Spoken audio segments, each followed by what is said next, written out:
Muito bem, vamos lá. Vamos começar então as nossas aulas. Vamos dar continuidade nas declarações cambiais.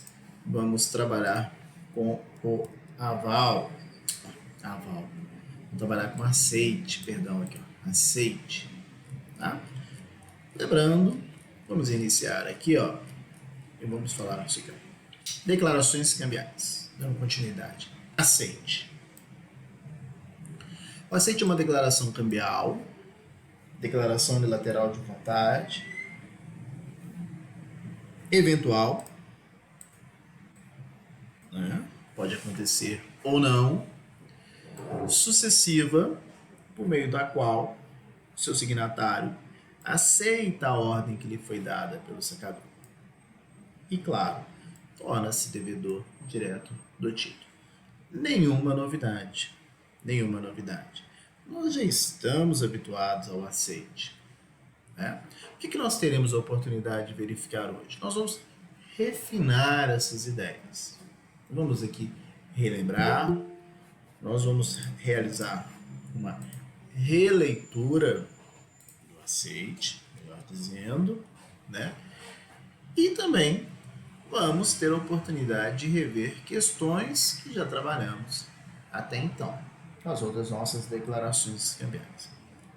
Já adianto que o que nós teremos, né, de importante, que eu chamo a atenção, é essa parte aqui, ó, recusa do aceite. A recusa do aceite, ela vai sim, né, ser importante para nós, tá?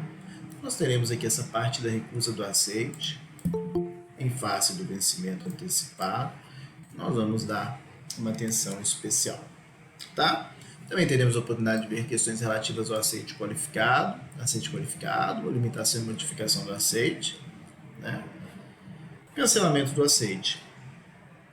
E chegamos aqui ao aceite por intervenção e terminaremos essa primeira parte. Vamos fazer um pequeno intervalo e aí nós vamos começar a nossa segunda parte. Também falta falarmos aqui sobre cláusula não aceitável. Nós vamos entender o porquê dessa cláusula. E aí sim, nós vamos fazer um pequeno intervalo para a nossa segunda parte, que será vencimento e pagamento dos títulos de crédito. Tá bom? Então vamos lá.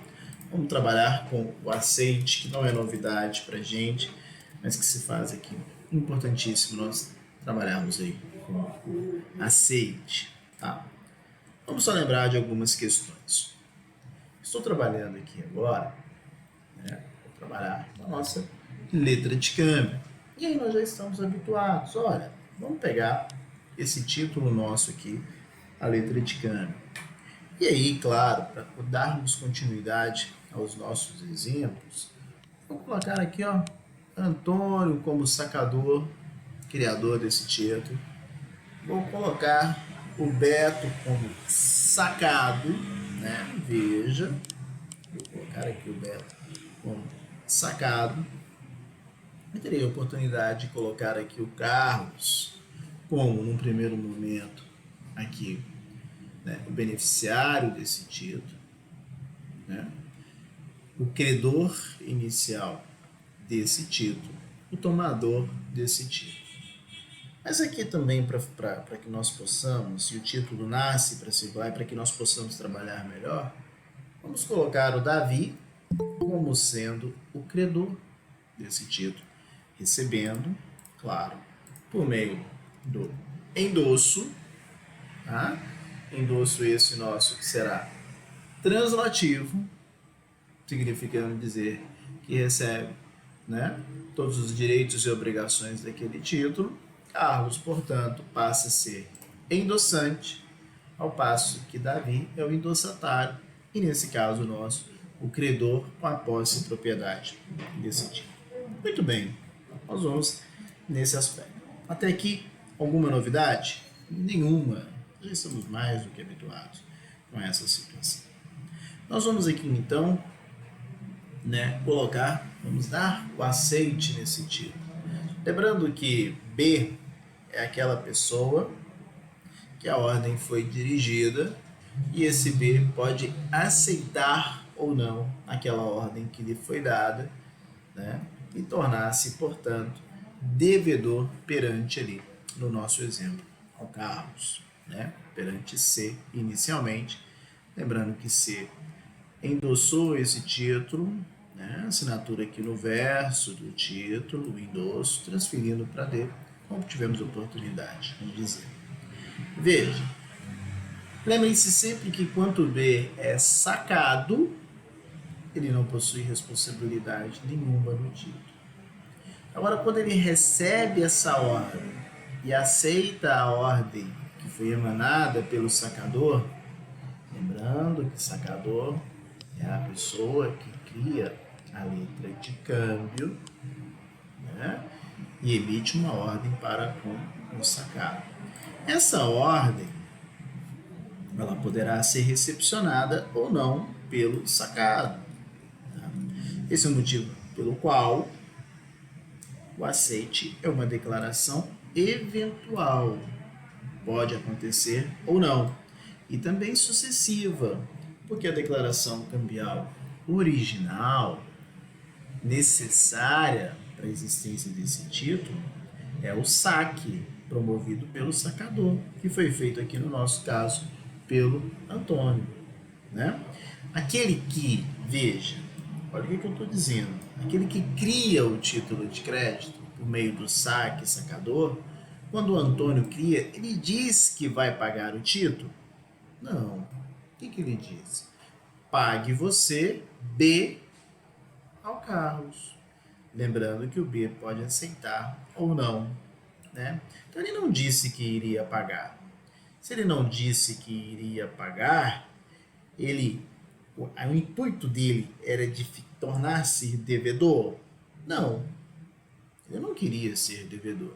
Mas nós sabemos que em face da solidariedade cambial, todos aqueles que assinam no título de crédito tornam-se corresponsáveis pelo pagamento.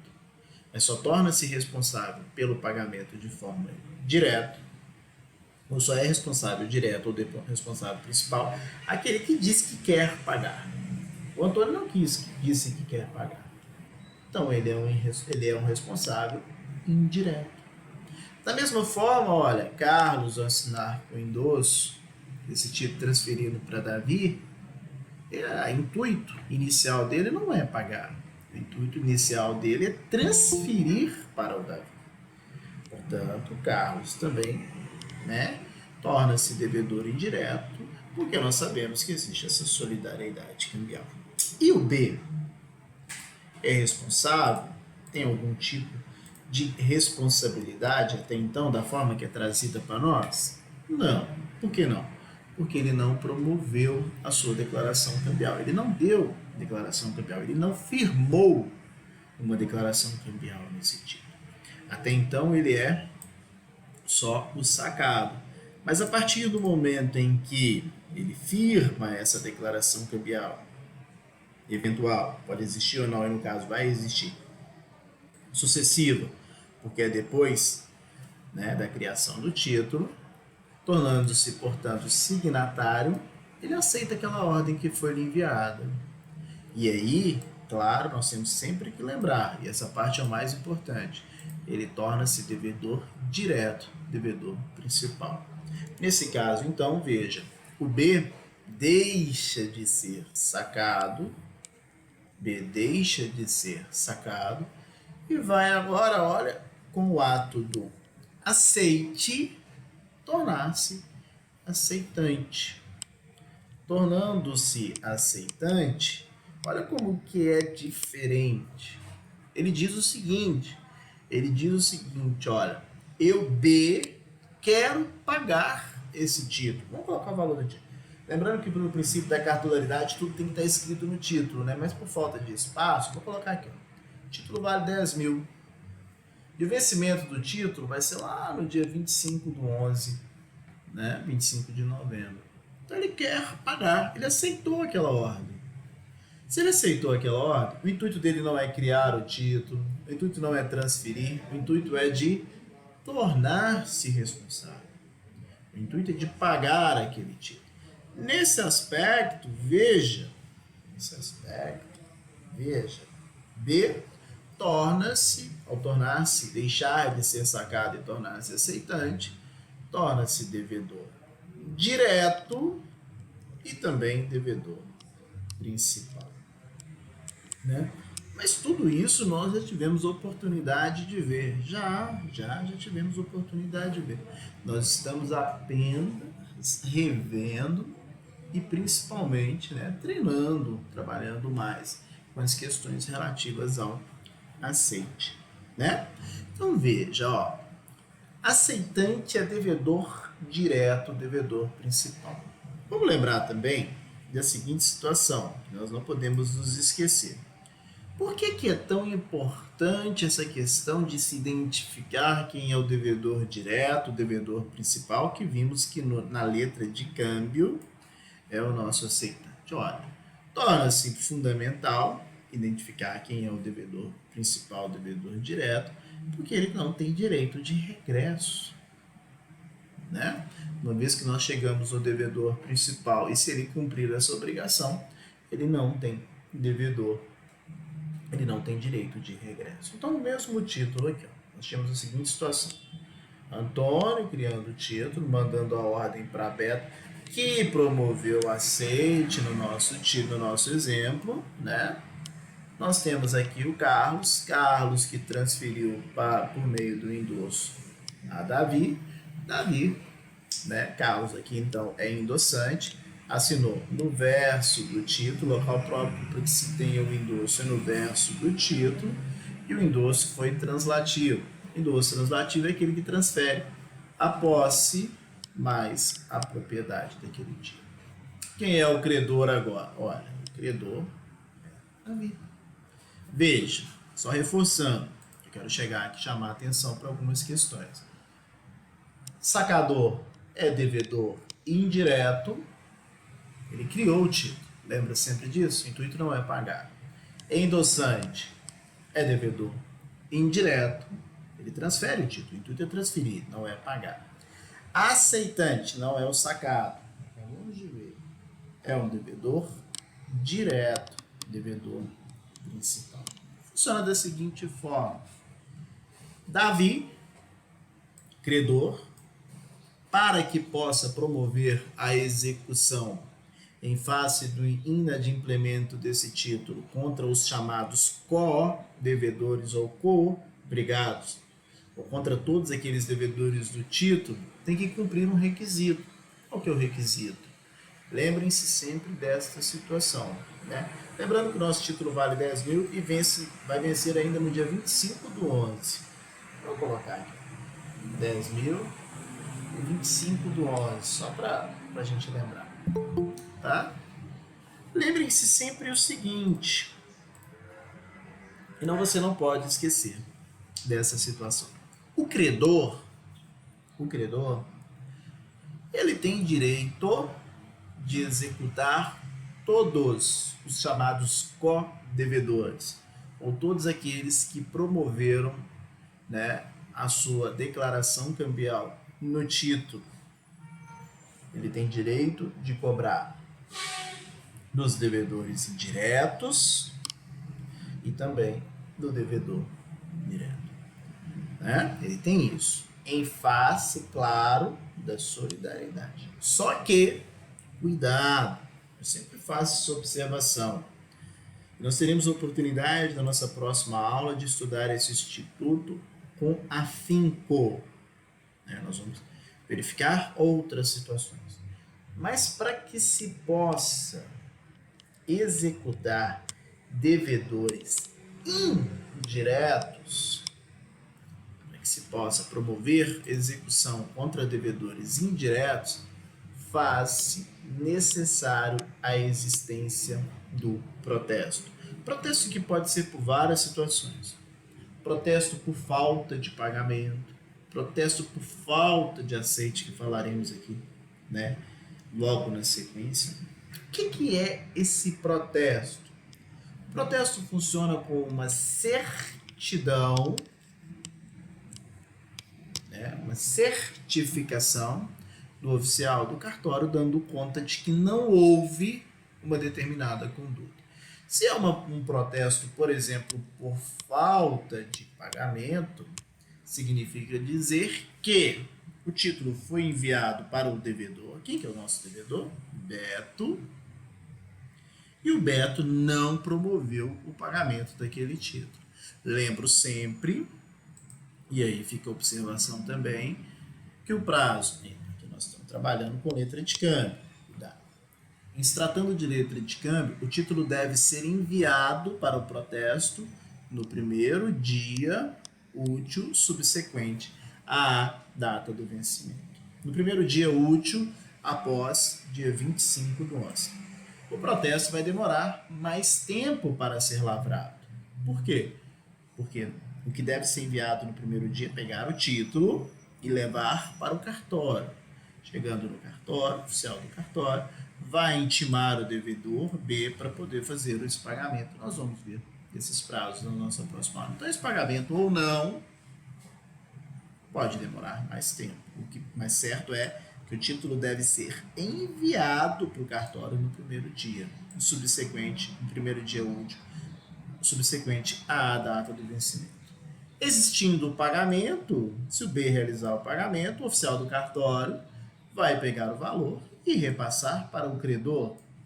Mas não existindo o pagamento, nós teremos o protesto, chamado instrumento de protesto, que é uma certidão dando conta de que o devedor foi intimado e não realizou o pagamento daquele título. É um meio oficial de se provar uma conduta que não aconteceu. Né? Na verdade, se provar que determinada pessoa deixou ou absteve-se de realizar determinada conduta. Mas voltando aqui, olha, então, D é credor, para que ele possa executar todos os devedores indiretos. Faz-se necessário o envio para o protesto no primeiro dia útil subsequente. No nosso caso, cumpriu esse requisito e o título foi protestado. Diante disso, veja, deixa eu tentar tirar isso aqui. Diante disso, nós temos a seguinte situação. Olha, acompanhe aqui comigo. O credor pode escolher quem ele vai executar. Imaginemos que ele queira executar o Carlos. Porque ele conhece o Carlos, porque quem transferiu o título para ele por meio ali foi o Carlos, por meio do endosso foi o Carlos, então ele executa o Carlos. Né? Em existindo o pagamento desse título, o Carlos torna-se, né? Imagina o seguinte, Davi executa Carlos, Carlos faz o pagamento. Em realizado o pagamento, esse título agora está nas mãos do Carlos. Carlos, assim desejando, pode executar. Quem que ele pode executar? Pode executar o devedor direto, né? B, ou, como já tem o protesto, pode inclusive executar o devedor indireto, o sacador. Então vamos só pegar aqui, ó. Imaginemos a situação de que Carlos executa o sacador. Sacador é o quê? Devedor indireto. Endossante é devedor indireto.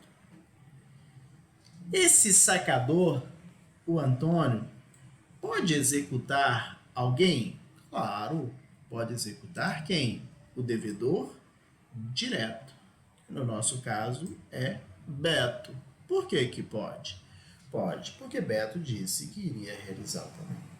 Veja que chegando no devedor direto, não existe mais ninguém para ser executado. Acabou-se esse chamado direito de regresso. Então é importante destacar o seguinte, acompanhe aqui comigo, por favor.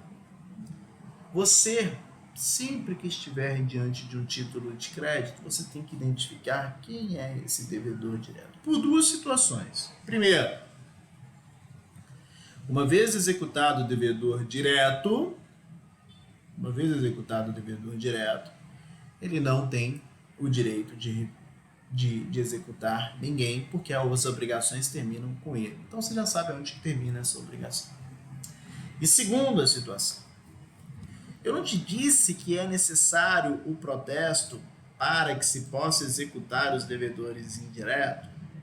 Eu te disse isso porque, para que se promova a execução em face do devedor direto.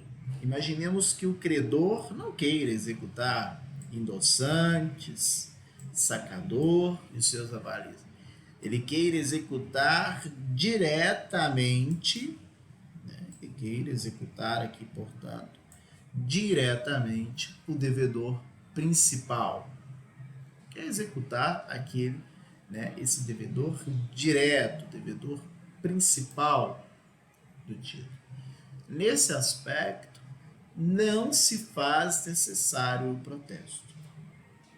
Para que é esse protesto? Esse protesto ele serve para que os devedores indiretos tenham consciência, tenham ciência de que não houve o pagamento pelo devedor principal. Veja, o protesto é dirigido para quem? O protesto ele é dirigido para o devedor principal. No caso aqui, nosso Beto, né? É ele que vai deixar de pagar ou não. Se se quer, se se deseja, única e exclusivamente executar o devedor principal, se Davi quer executar apenas o Beto, ele não precisa de protestar o título. Então guarde isso. Para que se possa promover execução contra devedor direto, não há necessidade do envio para protesto no primeiro dia útil subsequente à data do vencimento. Agora, se for executar devedor indireto, há necessidade do protesto. Quem que são indiretos? São todos os endossantes e seus avalistas, sacador e os seus avalistas. Tá? Então você não pode deixar. E imaginemos se tivéssemos apenas o sacado. Se nós não tivéssemos a assinatura. Imagina que não tivesse a assinatura aqui de Beto. Nesse aspecto, se faz necessário, entender que, nesse aspecto, olha, nós teremos a ideia de que, se não tem a assinatura aqui, ó, do Beto, esse título, se não tem assinatura, ele é só sacado, ele não é nenhum tipo de devedor, não é direto, não é nada. Ele é apenas sacado, tá?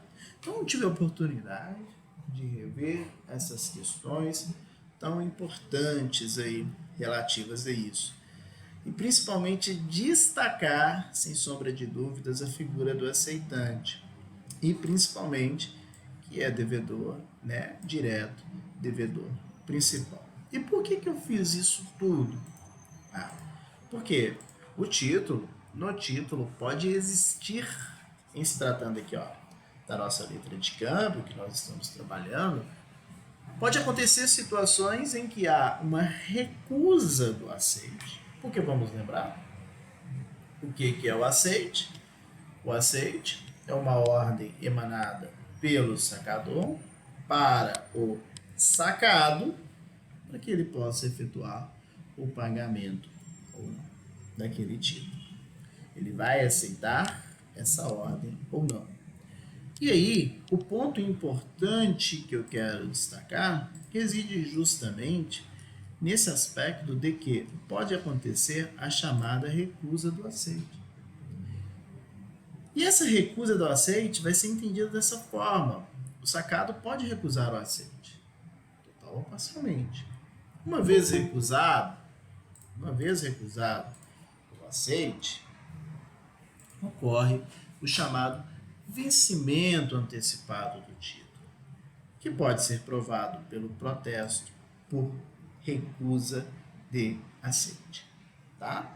Nós verificaremos também, já antemão, já vou trabalhando com isso, que se nós estivermos diante do chamado aceite qualificado, o aceite com limitações ou com um aceite modificado, com modificações, esse aceite será equiparado para todos os efeitos como uma recusa do aceite.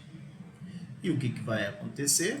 O vencimento antecipado daquele título.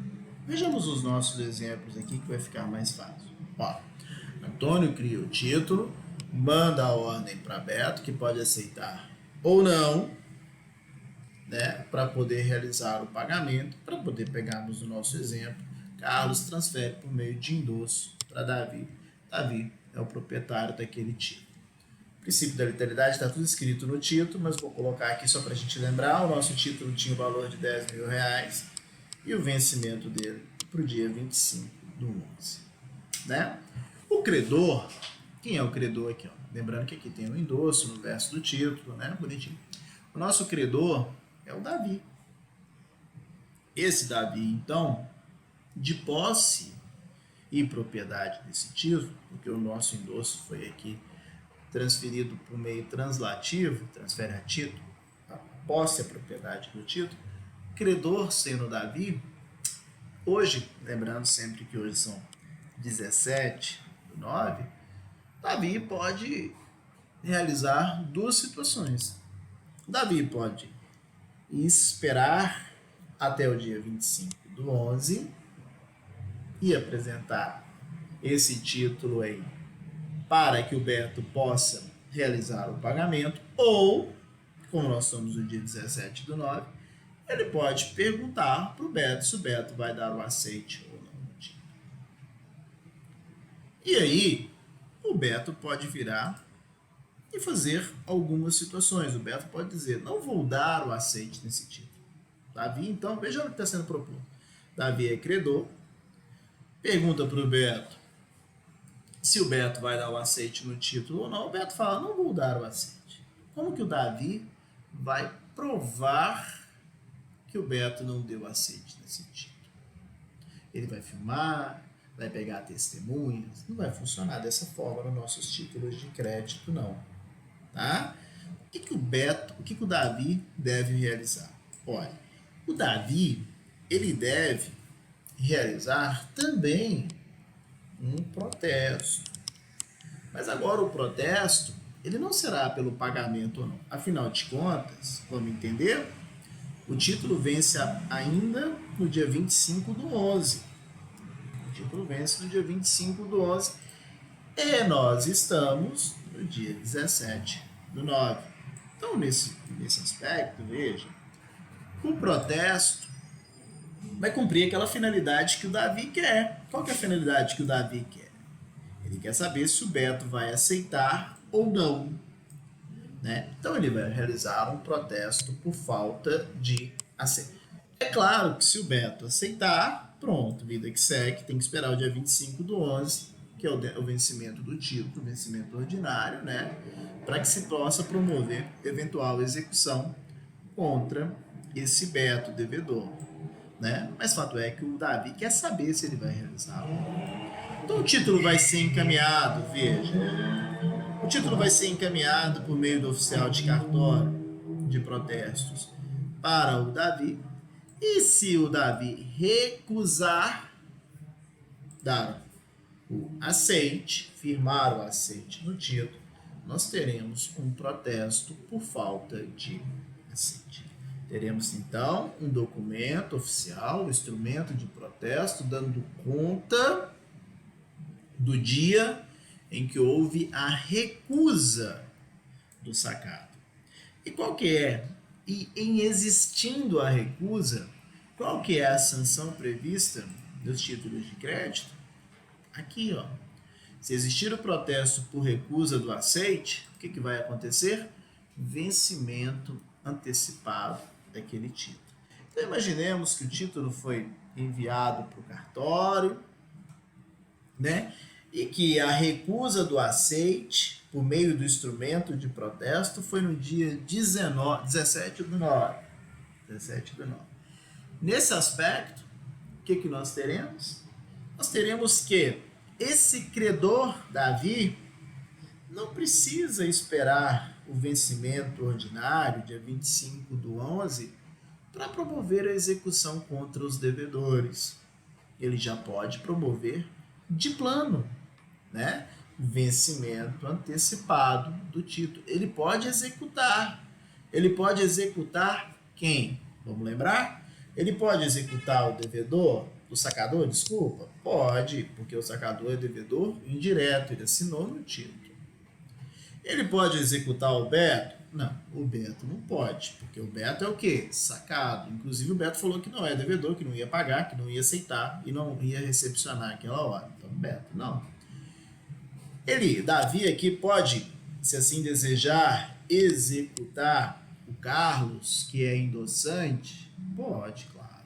O endossante e os seus avalistas são devedores indiretos. Mas aí você tem que perguntar, você deve estar me perguntando, mas tem que fazer o protesto para executar os devedores indiretos. Mas veja, já foi feito o protesto, ó. Protesto por falta de aceite.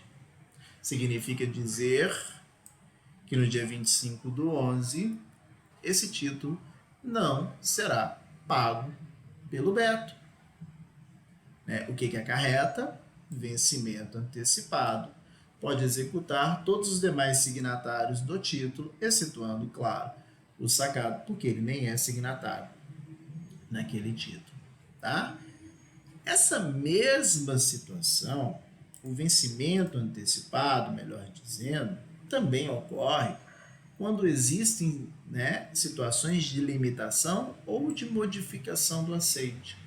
Como assim limitação e modificação do aceite? Já te explico aqui, ora. Qual que é o valor do nosso título? Estou mudando o exemplo. Qual que é o valor do nosso título? R$10.000. Chega aqui, ó, o Davi procura o Beto, hoje, aqui, ó, dia 17/9, e o Beto diz o seguinte: olha, Davi, eu realmente devo lá para o Antônio alguma coisa, só que eu vou promover o aceite, mas eu vou promover o aceite pelo valor de R$5.000. Eu aceito o valor de 5.000 e não de 10.000. É claro que pelo princípio da literalidade, esse aceite com o valor menor, no caso R$5.000, ele deve ser escrito no título, sob pena de ser o aceite do valor total. Toda e qualquer condição tem que estar expressa nesse título, né? Então ele aceita aqui o valor de R$5.000. Qual que é o vencimento do nosso título? 25/11. Quando se há uma modificação no aceite, uma limitação, colocando qualquer condição, o que acontece? Vencimento antecipado do título. Então o Beto aceitou, mas aceitou pelo valor de R$5.000. Ou ele aceita e diz o seguinte: não vou pagar no dia 25/11, vou pagar apenas no dia 26/12. Ou ele faz as duas coisas, coloca 5.000 e ainda modifica a data do vencimento para o dia 26/12. Ele pode fazer? Pode, não tem problema nenhum. O Beto será responsável pelo quê? Pelos limites que ele impôs. Ele vai pagar, vai ser responsável pelo valor de 5.000. Ele vai ser responsável pelo pagamento de 5.000 no dia 26/12. Afinal de contas, ele assumiu essa obrigação. Entretanto, veja, nasce o direito de Davi, credor, executar o endossante pelo valor total, claro, pelos 10.000, quando? De forma antecipada. Hoje, no dia 17/9. Por que nasce? Porque se você modifica aqui, ó, o aceite, quer seja no valor, quer seja na data do vencimento, é como se nós estivéssemos diante da recusa do aceite. Nesse aspecto, surge para o credor a possibilidade de executar os devedores indiretos. Ele pode executar antecipadamente aqui o Beto? Não, né, gente? Não pode.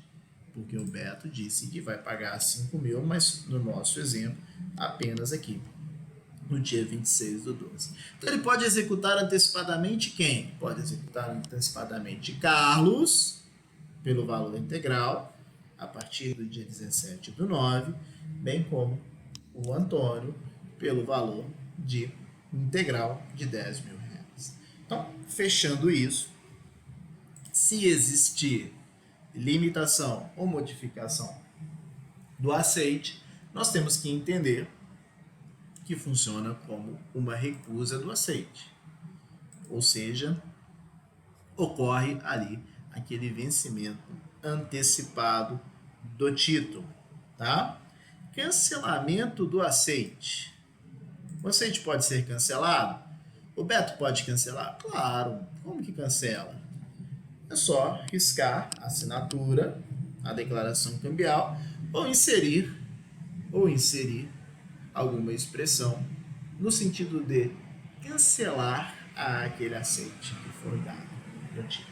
Então, o cancelamento do aceite vai se operar, né, pela simplesmente ali por riscar aquela assinatura que foi dada no título, ou melhor dizendo, né, escrever aí uma outra situação naquele título, tá? Cancelar esse aceite. Questão importante para nós também é esse chamado aceite por intervenção. O que é o aceite por intervenção? O aceite por intervenção é uma pessoa que vai intervir em honra de outra, né? Como assim? Imaginemos, eu vou te dar um exemplo aqui, ó, e para poder ficar fácil, eu vou falar sobre pagamento de intervenção daqui a pouquinho também. Coloca o seguinte, cara. Imagine que José, para ficar mais fácil para gente, José é pai de Beto. José é pai de Beto. Aí fica mais fácil. José é pai de Beto. A partir do momento em que Beto não dá o aceite nesse título, há o vencimento antecipado e futuramente pode existir ações contra o Beto, né? O que o José pode fazer? O José pode fazer o seguinte, olha, pagamento por intervenção. O que é intervenção? O José vai intervir nessa relação e vai firmar uma obrigação mesmo não estando presente naquele título. Então, veja, o que eu estou dizendo é o seguinte, o José, então, vai, né, vir aqui para esse título e vai tornar-se devedor principal, vai dar o aceite por honra de Beto. Lembrando que, da mesma forma que aconteceu no aval, se aquele que intervém aquele que dá o aceite por intervenção, não informar por honra de quem ele está intervindo, ou por honra de quem ele interveio, né? Essa intervenção se dá por honra de quem criou o título. Que na nossa letra de campo, quem criou o título foi o sacador. Mas no meu exemplo, José interveio em favor de Beto. Afinal de contas, o José é pai de Beto. Para ficar fácil aí pra gente. Em existindo esse aceite por intervenção ao vencimento antecipado? Não. Né? Pode uma pessoa intervir no título, mesmo ela não estando nessa relação obrigacional e dizer, ah não, eu vou pagar? Claro, não tem problema. É comum? Não. Alguém dizer que vai pagar pelo outro. Por isso eu coloquei o pai, para você entender que é o pai do outro que está fazendo isso. Tá? Mas isso pode acontecer? Pode. Pode existir no título previamente estabelecido o nome lá, né, de José como uma pessoa que deve ser mostrado esse título por intervenção em face do inadimplemento ou em face da recusa do aceitante. Em outras palavras, o título é mostrado para Beto, Beto não dá o aceite. E aí no título tem lá, ó, escrito no título, se o Beto não dá o aceite, o título deve ser apresentado para que José dê o aceite por intervenção. Pode ter isso? Pode. O José não precisa nem estar no título para poder intervir. Estando essa obrigatoriedade de apresentação no título, o protesto ele tem que ser dúplice, né? Primeiro, há a necessidade de verificar se o Beto vai intervir, vai aceitar, desculpa. Não acontecendo, também tem que perguntar para José. Não acontecendo, né, aqui, ó, o aceite de José, aí é que o título será protestado. O aceite por intervenção, então, se traduz nessa espécie. Se traduz numa previsão em que um terceiro, estranho à relação cambial, nele intervenha para aceitar em nome de um obrigado cambial e a ordem de pagamento. Esse aceite por venção tem a finalidade de honrar o nome de algum intercambiário. O aceitante por intervenção fica obrigado para o comportador endossante posteriores ao seu aceite como se fosse a pessoa que intervém. Tá bom? Então, existe essa possibilidade do aceite por intervenção. E o que é importante também que nós temos que falar, depois você vai fazer uma leitura com calma comigo. Aqui foge do nosso escopo ficar fazendo essa leitura, né? É o seguinte, olha, cláusula não aceitável, ou, em outras palavras, inserir no título uma cláusula dizendo o seguinte: esse título não admite o aceite. Cláusula não aceitável. Tá? Então, mesmo exemplo nosso. Antônio cria o título, Beto é sacado, Carlos, tomador favorecido, endossante que passou para Davi, Davi endossatário, credor. Só que nesse título tem isso aqui, olha. Título com cláusula não aceitável. Não se admite o aceito? Algo nesse sentido. Você já deve ter entendido o porquê dessa cláusula. Não quer dizer que o título não tem validade, não é nada disso. Quando coloca uma cláusula que o título não é aceitável, significa dizer, no nosso exemplo, que o título somente será apresentado ao sacado no vencimento ou a partir do vencimento. Não poderá ser apresentado antes. Lembra que nós estávamos apresentando aqui no dia 17/9? Não vai ser apresentado antes. E aí você consegue entender, ó. O credor não pode apresentar para aceite. Ele apresenta o título, então, para quê? Ele apresenta o título para pagamento. Ele não vai apresentar para aceite. Ele vai apresentar o título, então, para pagamento. Ele não tem...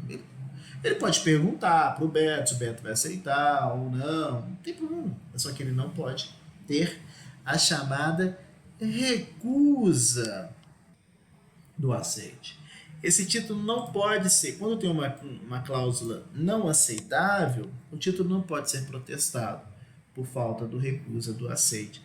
Isso significa dizer que quando se coloca essa cláusula, nós não temos esse vencimento antecipado que vimos. Não vai acontecer o vencimento antecipado.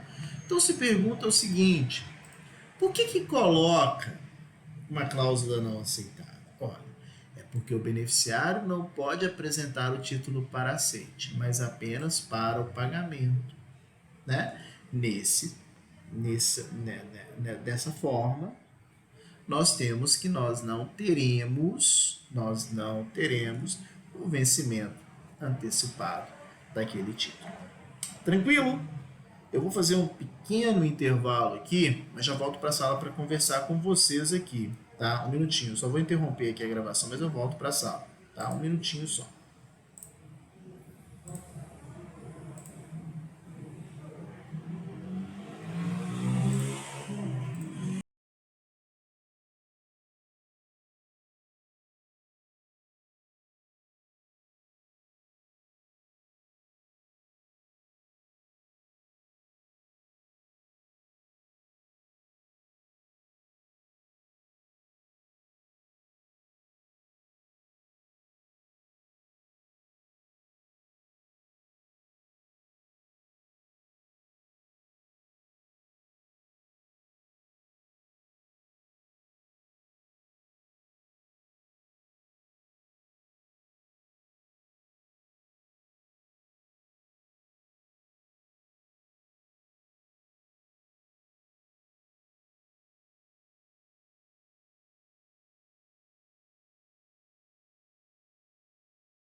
Bom, segunda parte nossa aqui, ó. Vou trabalhar então com vencimento e pagamento dos títulos de crédito. Vai ser rápido, tá?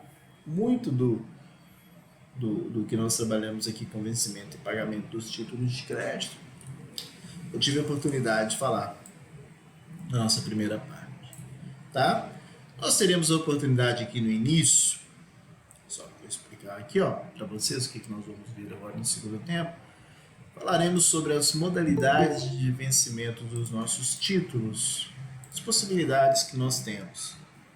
Vencimento à vista, a certo termo de vista, a certo termo de data, exceto termo de certo termo, a certo termo de vista e certo termo de data, são modalidades de vencimento em que não há, né, não são recorrentes, então não há aplicabilidade muito prática, mas existem e nós vamos vê-los. Então, modalidade à vista, a certo termo de vista, certo termo de data e por dia certo. Vamos ver esses tipos de vencimento. Depois nós teremos a oportunidade de verificar questões relativas a vencimento ordinário e extraordinário, que foi o que acabamos de ver agora.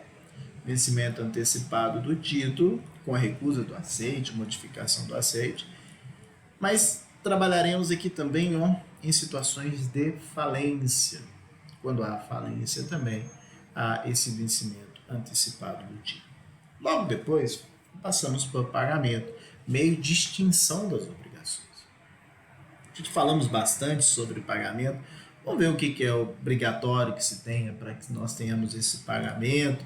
E vamos ver também as questões relativas a pagamento parcial, lugar do pagamento, pagamento por intervenção, vamos lembrar bem do aceite por intervenção aí, do pai lá do Beto, e basicamente essas regrinhas do pagamento, objeto do pagamento, e aí nós vamos fechar com juros moratórios e juros remuneratórios, tá bom? Né? Não vamos fechar com isso não, eu tenho que falar sobre prescrição aqui, mas isso tudo é bem rápido, nós vamos fazer isso de forma bem rápida, né? Peço que todos façam a leitura do nosso material, não deixe de fazer, para poder enriquecer, né? E as dúvidas que forem surgindo, estou sempre à disposição para saná-las. Pois bem, vamos lá? Olha, modalidade muito comum e que não vai se admitir o aceite. Qual é essa modalidade de vencimento que nós temos?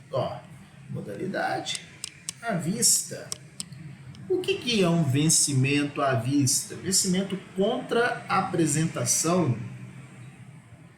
Essa expressão à vista, aos olhos de, né, é quando a pessoa apresenta. Quando é que vence o título? Quando apresentar. Vai se admitir o aceite? Não, né?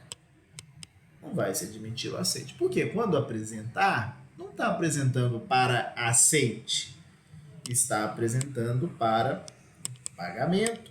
Então essa é a modalidade à vista, né? É bem usual?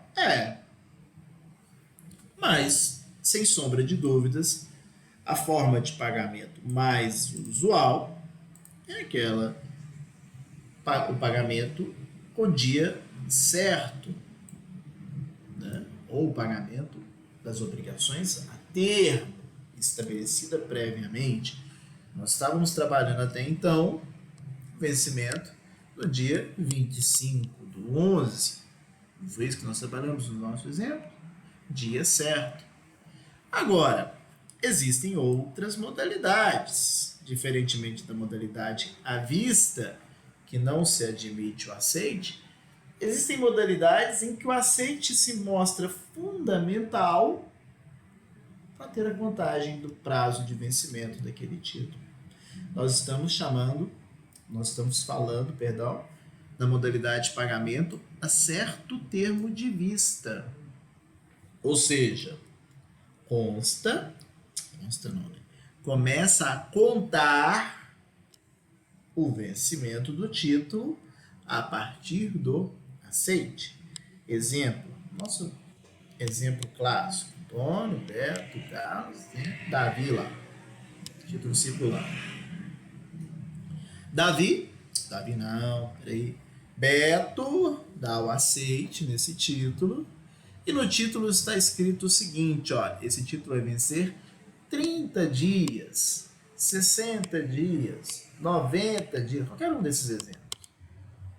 A partir contados do aceite, a certo termo de vista. Em outras palavras, contados da data do aceite.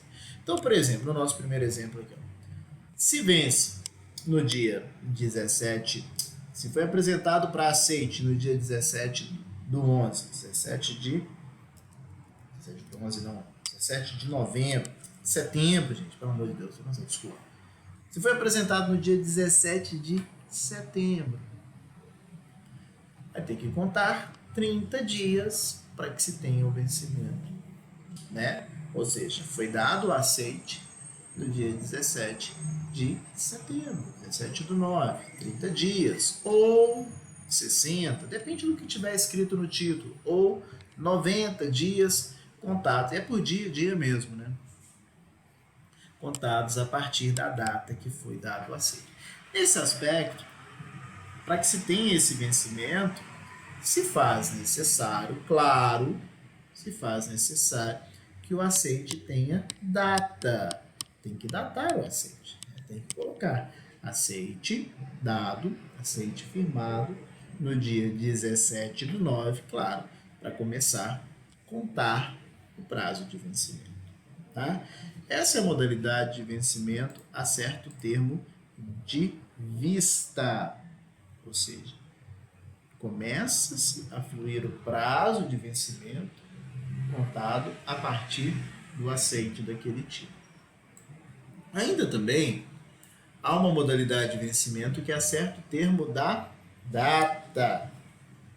Ou seja, o título vai vencer 30 ou 60 ou 90, não importa, contado da data da criação daquele título.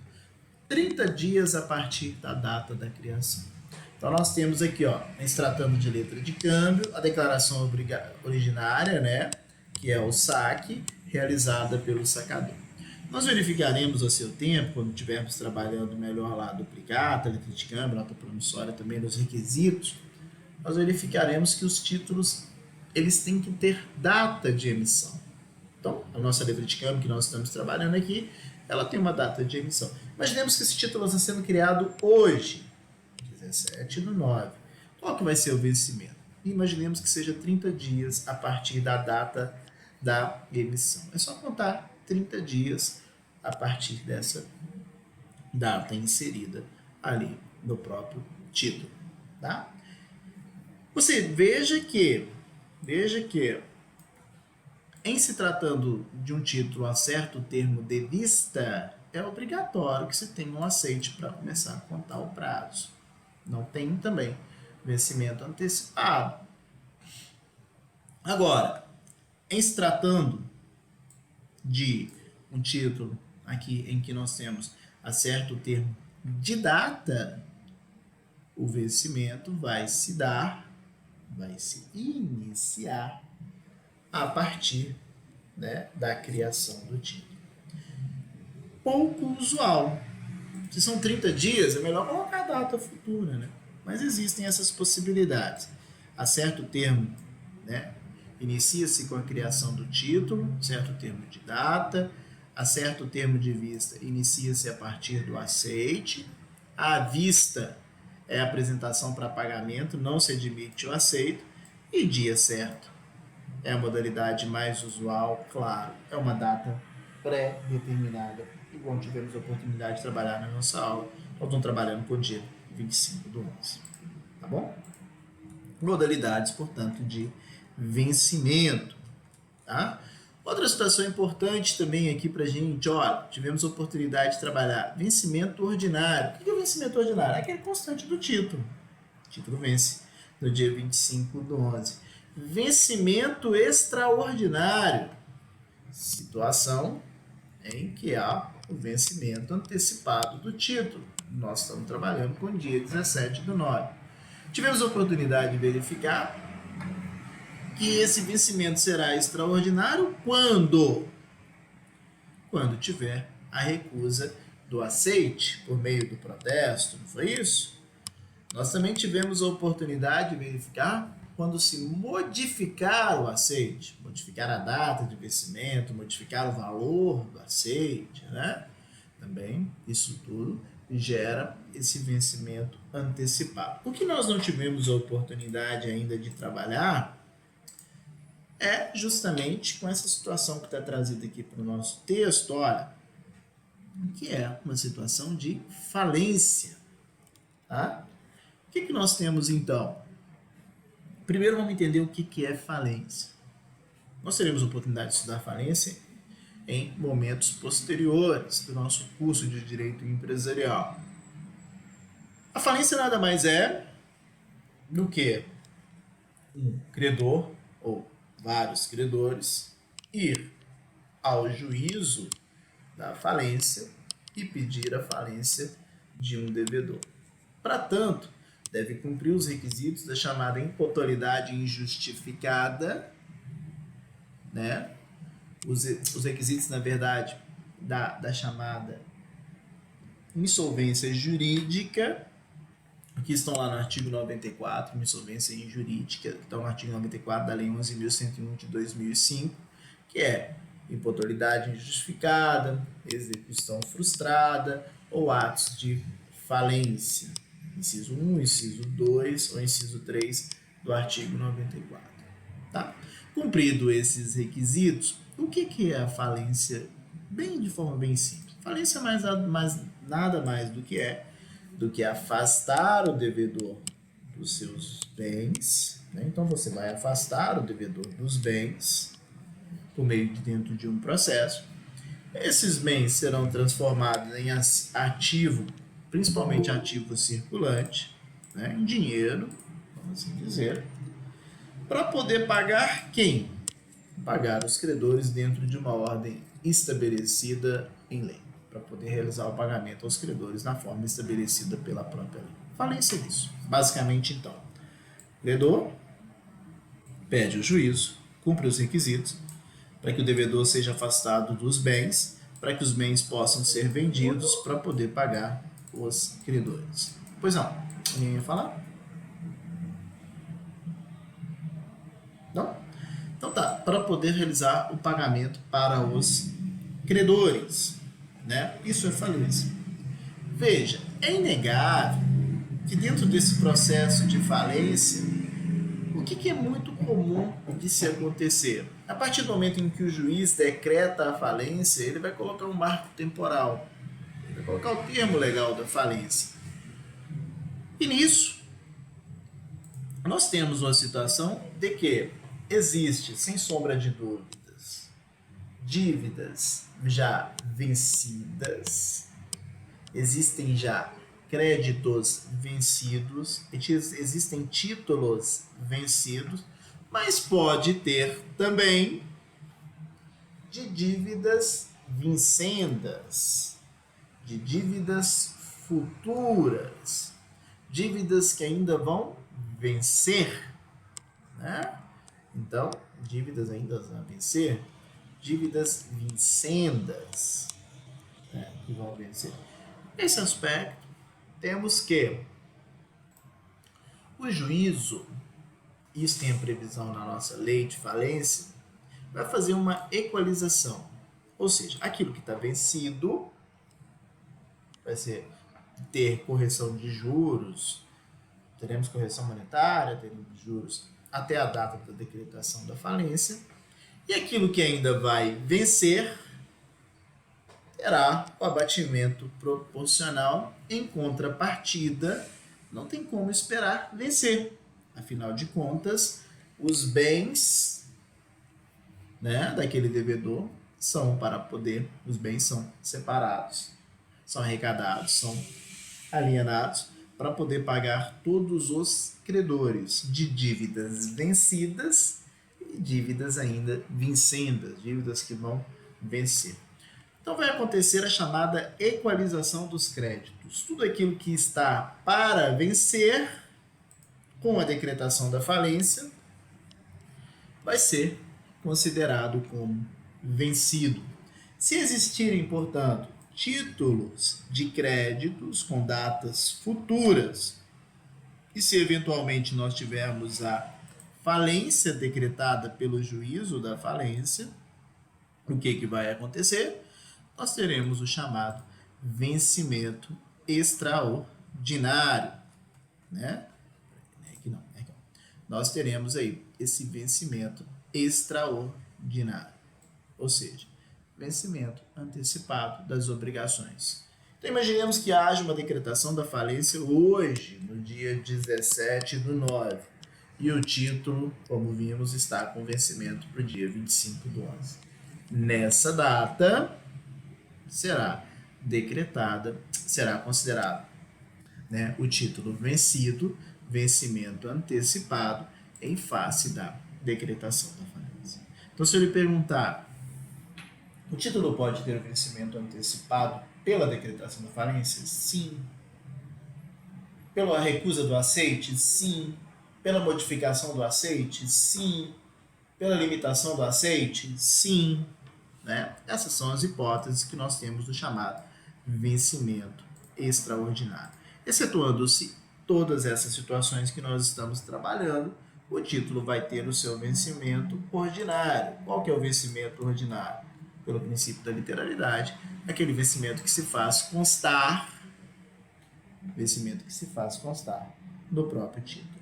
Tranquilo? Beleza?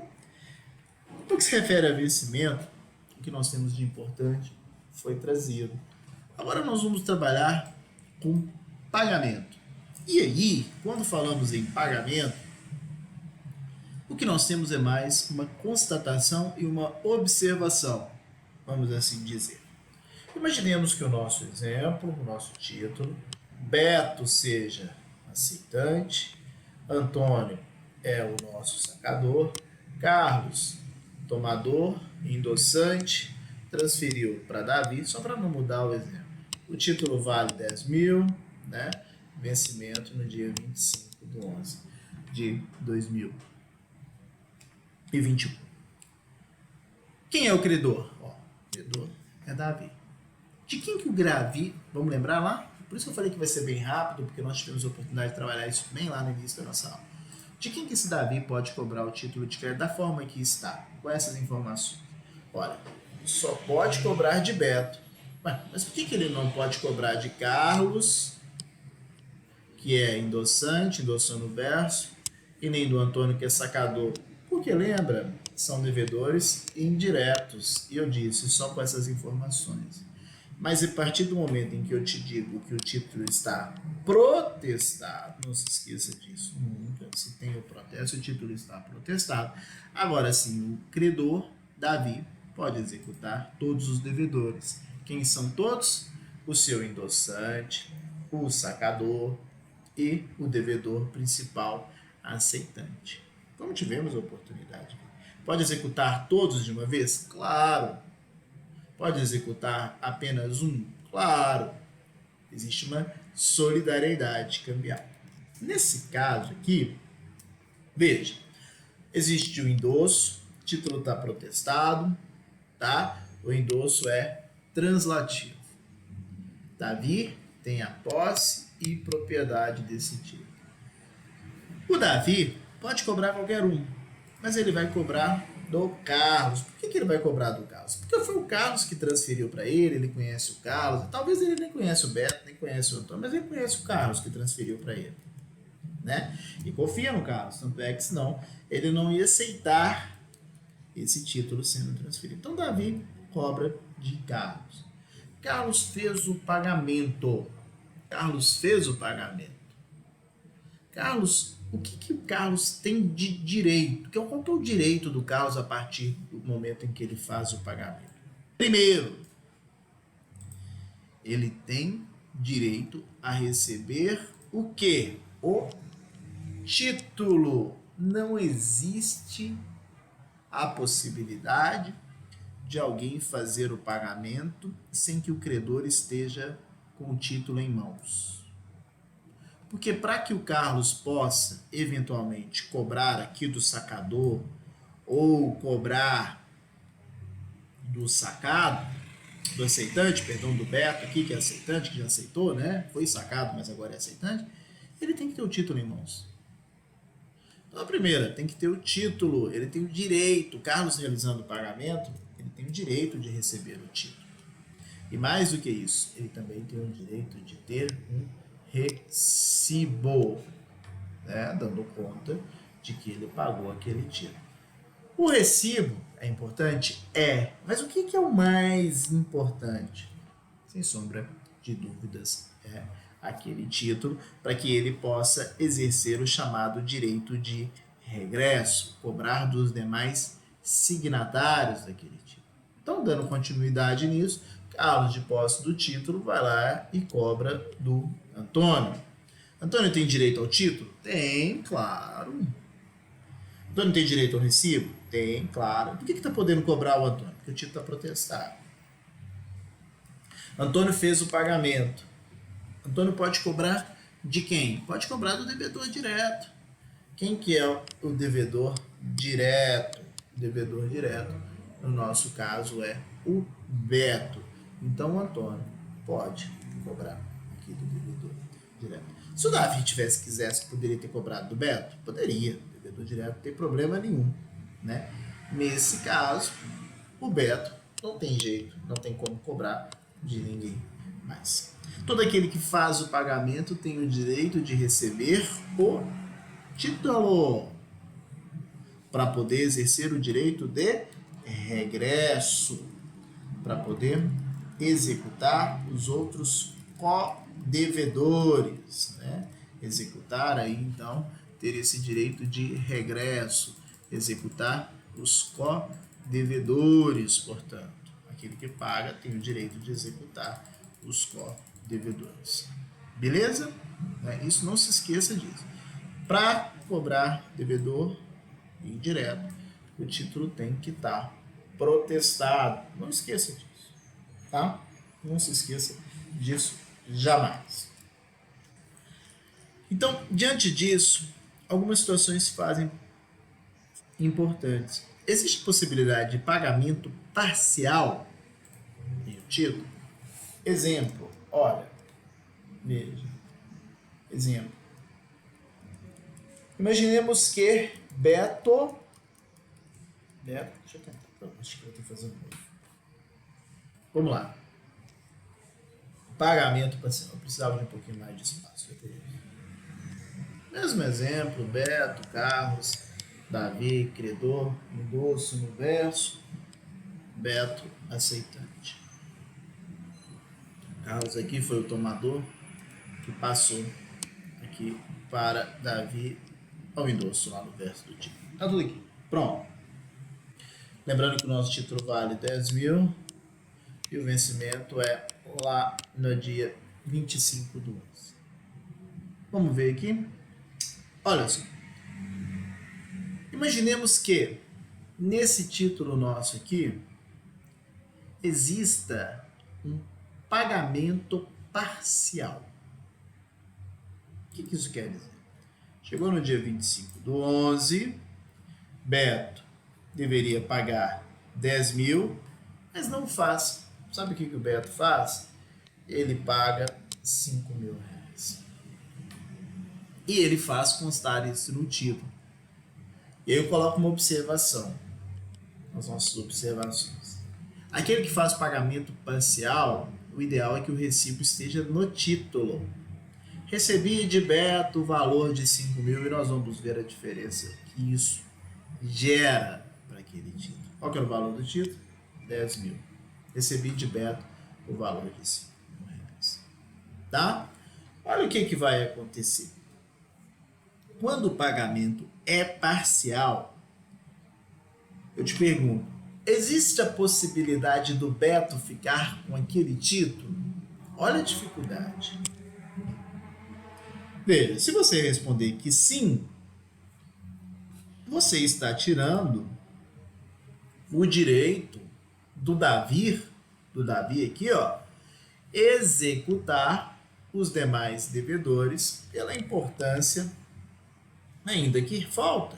Afinal de contas, lembra, o Davi recebeu apenas 5.000. Então, se você der o título para o Beto, o Davi, como que o Davi vai receber esses 5.000? Não tem jeito. Se não faz constar, veja, se o Davi recebe lá os 5.000 reais de Beto e dá um recibo aqui fora, constando os 5.000 reais de Beto, o que o Davi pode fazer? O Davi pode cobrar do Carlos, o Carlos pode cobrar do Antônio. Cobrar quanto? 10.000. Porque o título não tem escrito nada. O que tem escrito no título? 10.000. O recibo tá o quê? Fora. Né? E o Antônio pode cobrar do Beto quanto? 10.000. Ah, mas ele já pagou 5. Gente, ele pagou 5.000 para quem? Para o Davi. O recibo tá fora. Quem que tá cobrando agora? É o Antônio. Quando o Antônio pagou os 10.000, estava escrito o recibo ali parcialmente? Não, não estava escrito no título. Então o título valia quanto? 10.000 reais. Se tivesse os 5.000, aí o Beto ia falar, você tá doido? Vou pagar 10.000. Não, olha o recibo do título aí, ó. Tá 5.000, eu já paguei. O grande problema é que o recibo está fora. A relação é entre quem? Ó, Beto e Davi. O que o Antônio vai falar pro Beto? Vai falar o seguinte, ó. Beto, eu até me compadeço com a sua situação. Eu vi que você já pagou, mas não tem nada com isso. Quando o Carlos me cobrou, eu paguei 10.000. Vamos fazer o seguinte, você me paga os 10.000 e você pega esse recibo, você fica com o título e vai lá e cobra do Davi. Resolve lá com o Davi. Afinal de contas, o Davi recebeu de você 5, cobrou do Carlos 10, o Carlos me cobrou 10, eu tô te cobrando 10, depois você olha lá com o Davi. Com base, claro, nesse recibo que tá falando. Por isso que eu te disse que quem faz o pagamento parcial, para não ter nenhum tipo de dessabor, esse recibo tem que estar onde? Tem que se fazer constar no título e não fora. Afinal de contas, quando se faz constar no título, porque quem faz o pagamento parcial não recebe o título, consegue ver? Porque o credor ainda tem valores para receber de outras pessoas. E se ele fez o pagamento parcial, ele não vai ter nenhum problema se fizer constar no título. Afinal de contas, já está lançado no título que ele fez aquele pagamento. Então, pode ser feito o pagamento parcial? Pode. O que é o ideal? Existindo o pagamento parcial, que esse recibo seja realizado no próprio título. Tranquilo? Sob pena de quem paga mal, paga 2 vezes. Tá? Outra situação, local do pagamento. Qual que é o lugar do pagamento? O lugar do pagamento é aquele constante do título. Ah, mas isso aí eu sei, tá lá escrito, né? Praça do Pagamento. O título foi criado pelo sacador, né? Lá no Rio de Janeiro. O sacado mora em São Paulo. O favorecido mora lá no Espírito Santo. E o endossante mora aonde? Mora em Minas Gerais. Tá. E está escrito que a praça de pagamento é lá na Bahia. No título está escrito, pague-se na Bahia. O que significa dizer? Significa dizer que o título deverá ser executado na Bahia, que o título deverá, lá em Salvador, na Bahia, né? Vamos colocar o nome da cidade, Salvador, Bahia. Vai ter que ser executado em Salvador, na Bahia, vai ter que ser mandado para o cartório de protesto em Salvador, na Bahia, porque isso está escrito no título, praça de pagamento.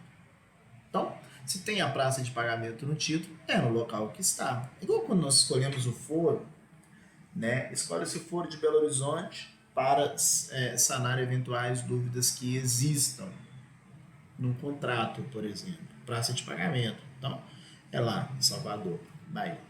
E se não tiver? Se não tiver, a praça de pagamento será o endereço ao lado do nome do sacado, que pode ser do aceitante. Tá? Então tem o nome do sacado. Onde é que o sacado nosso morava? Em São Paulo, capital. Então, vai ser a praça de pagamento no endereço do sacado. Isso porque trata de uma letra de câmbio. Se fosse uma nota promissória, nós vamos ver ainda a nota promissória. A nota promissória é aquela que tem o emitente, você lembra? A pessoa diz, eu vou pagar por essa nota promissória. O Antônio disse que vai pagar por carro, essa nota promissória. Está aqui, tá nossa. Pode ter a praça de pagamento, Belo Horizonte. E se não tiver? O Antônio morava lá no Rio de Janeiro. Então, vai ser o quê? O local ao lado no nome do emitente, no Rio de Janeiro, daquele que falou que vai pagar. Né? Aqui do sacado, daquele que disse que vai pagar, né? Para poder ficar mais fácil de encontrá-lo. E se for um cheque? Nós vamos verificar no cheque o valor do cheque, o valor do local de nominal, a assinatura do emitente, da pessoa que está criando o cheque. Se você verificar, tem um lugar do banco. Quem faz o pagamento do cheque é o banco.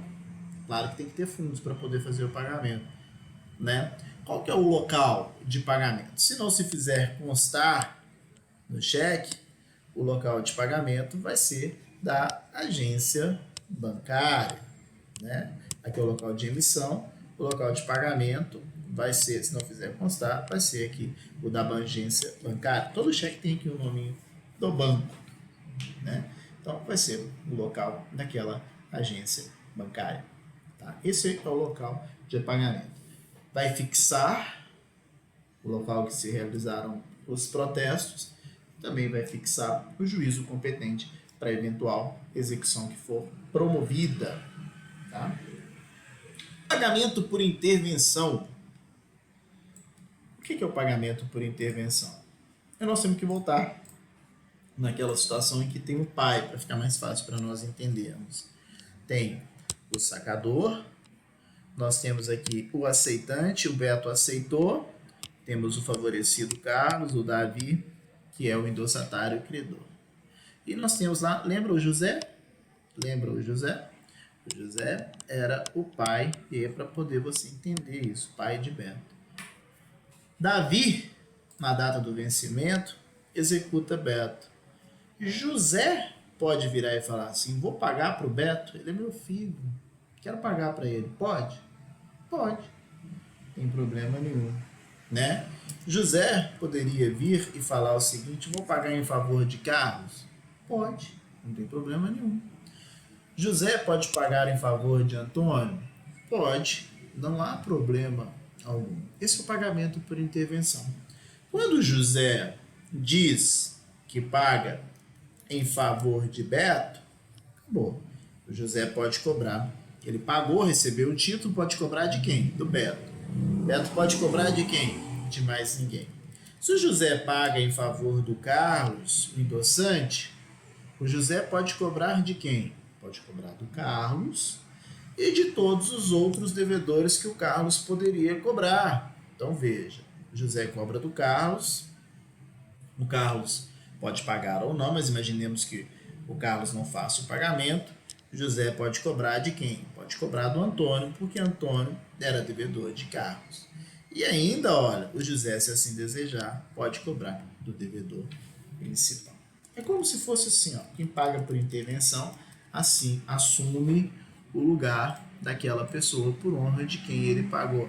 É como se nós tivéssemos aqui, ó, o José vindo para esse lugar. Claro que ele também pode cobrar do Carlos, né? Mas ele não quer cobrar do Carlos, afinal de contas ele é pai do Carlos. Ele pode cobrar das demais pessoas que o Carlos poderia cobrar. Pode cobrar, né? Que o Carlos poderia cobrar, tá bom? É um pagamento por intervenção. É aquela mesma regrinha, né? Se no título ele fala por honra de quem ele está fazendo o pagamento por intervenção, é por aquela pessoa, em Carlos, em favor de Carlos, em favor de Antônio, em favor de Beto. Se o José paga por intervenção e não diz para quem ele faz por honra de quem, é sempre para quem criou o título, né, em favor então do sacador. Ele, quando faz o pagamento por intervenção, para evitar qualquer problema, ele tem que avisar que efetuou o pagamento nos 2 dias úteis subsequentes ao que ele realizou o pagamento, né? Para evitar que as demais pessoas, por onde de quem ele fez o pagamento, façam um pagamento em duplicidade. Se ele não avisa que fez o pagamento por intervenção, se ele não avisa, ele torna-se responsável por indenizar quaisquer prejuízos que porventura existirem. Tá bom? Esse foi o nosso pagamento por intervenção. As regras de pagamento já trabalhei com vocês. O objeto do pagamento é, pelo princípio de lateralidade, é aquilo que está estipulado no título. Pois não. Só uma dúvida, é necessário algum tipo de aceite para que a pessoa realize essa intervenção no lugar? Como assim aceite? Perdão. Porque Por exemplo, aqui, ó. José é pai de Carlos. Carlos precisa aceitar que José pague? Não, não precisa não. Autorização? Precisa não. Tá. Não precisa não. Não precisa não. Você fala assim no sentido de que o Carlos, eu tenho que dar anuência para que o José faça aquele pagamento. Não, não precisa. Não precisa. Não precisa não. Né?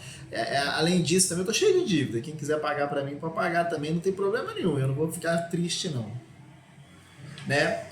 É claro que não pode ser, uma vez realizado esse pagamento, aquilo não pode ser objeto de questões secundárias. Imagina que Carlos é um desafeto de José, o José paga e fala o seguinte: agora eu sou seu credor e vou ficar te cobrando a vida inteira, mas não aceito que você me faça o pagamento também. Né? Ficar ali espizinhando, como diria minha avó, ficar amolando, ficar enchendo a paciência mesmo, uma vingança boba. Aí o direito resolve isso, porque tem um instituto que é aquele... você pode fazer esse pagamento em juízo, né? Você pode fazer uma consignação e pagamento. E claro, aquele que faz com o intuito de causar prejuízo para o outro, um assédio moral, alguma situação, aí vai responder dentro do campo civil mesmo. Eu acho que era mais ou menos por isso a pergunta, não era? Era pensando nessa hipótese do Código Civil, mas eu não sabia explicar o artigo, mais ou menos. Não, mas é isso mesmo. Beleza? Tranquilo. Então tá bom. Né? Então o objeto de pagamento é pela literalidade que está no título. Juros de mora. Juros de mora é aqueles juros, são aqueles juros, né? Em face do inadimplemento da obrigação. Qual que é as turmas? A primeira e a segunda turma, né, entendem que o que deve ser aplicado é a taxa Selic em caso de mora da obrigação. Já a terceira e quarta turma, 1% ao mês, que é o nosso Código Tributário Nacional. Ou seja, venceu uma obrigação, passou-se um mês, 1% de juros. Juros pelo atraso, juros de mora. 2 meses, 2%, 3 meses, 3% e assim vai. A primeira e a segunda turma do STJ, não. A taxa é a taxa Selic. Foi oposto os embargos de divergência, né, no recurso especial, e ficou definido no STJ pela aplicação da taxa Selic, né, aquela taxa que remunera o capital de bancos entre bancos. Mas ainda há divergência. Hoje a taxa Selic está menos do que 12% ao ano, 1% ao mês, né, 12% ao ano, tá? Mas tem essa divergência. Se a taxa Selic extrapolar 1% ao mês, eles voltam por 1% ao mês. Enquanto isso não está. A partir do momento em que a taxa Selic está menor, é por isso que tem aplicado hoje a taxa Selic para remuneração do capital. Remuneração não, né? Juros de mora, pelo atraso, juros moratórios. Ainda nós temos os chamados juros remuneratórios, são aqueles juros que remuneram o capital. Então, quando pega o dinheiro emprestado num banco, título de crédito pode ter juros remuneratórios? Claro. Olha só a nossa cédula. Cédula de crédito bancário. Né? Veja, olha só. Se você desavisadamente analisar uma cédula de crédito bancário, você pode até entender que ela parece muito com um contrato, mas não é um contrato. Aqui, vamos pegar esse aqui, vamos ver se eu consigo abrir. esse exemplo aqui. Só um minutinho. Cédula de crédito. Não era esse exemplo aqui que eu queria, não. Achei um exemplo bom hoje. Peraí, só um minutinho. Juro que é rápido. Acho que é essa aqui. Cédula de crédito bancário, então. Veja.